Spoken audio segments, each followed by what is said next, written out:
शोर की इस दुनिया में जहाँ शब्द अपनी गहराई खो देते हैं, वहीं से कुछ पंक्तियाँ भीतर से उठती हैं। मैं हूँ ऑथर सुशील और आप सुन रहे हैं डेप्थ लाइन्स, जहाँ आवाज़ नहीं अर्थ बोलते हैं।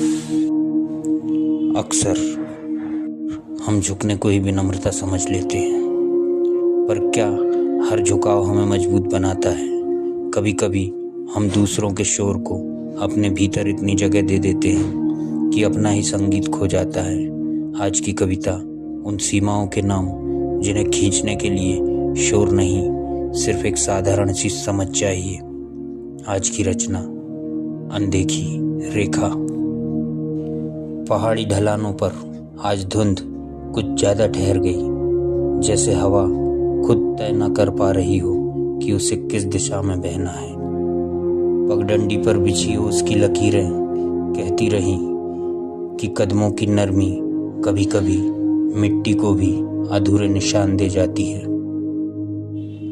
मोड़ पर खड़ा वह पुराना पौधा इतने झुकाव देख चुका है कि अब आंधियों में भी सीधा रहता है।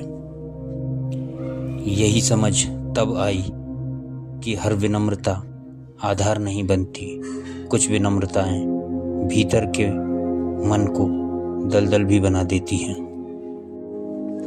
स्थिरता शोर से नहीं, अपने भार की पहचान से आती है। जैसे तीखी धूप कोई आदेश नहीं देती, वह बस अपनी एक किरण पत्थर पर छोड़कर संकेत करती है, बस यहीं तक। उसी क्षण लगा कि सीमाएं कोई फाटक नहीं, बल्कि दृश्य हैं जिन्हें बिना शोर किए बस तय कर दिया जाता है। सांझ के समय जब घाटी की हवा अपनी थकी सांसें रख रही थी, मैंने देखा मेरी अपनी छाया पहली बार मेरी इच्छाओं से पहले रुक गई। तब समझ आया भीड़ छोड़ना अनिवार्य नहीं, भीतर के कमरे में उसके शोर को प्रवेश न देना ही पर्याप्त है।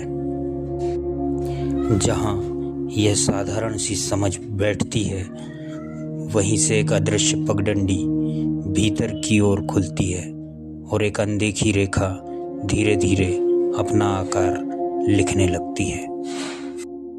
शायद ये पंक्तियाँ सिर्फ मेरी नहीं थी, आपके भीतर भी कहीं किसी कोने में दबी रह गई थी।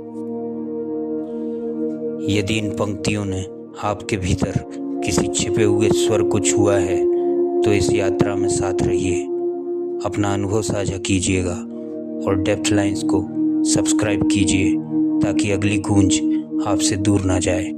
मैं हूँ ऑथर सुशील, फिर मिलेंगे किसी और गहराई में। शुक्रिया।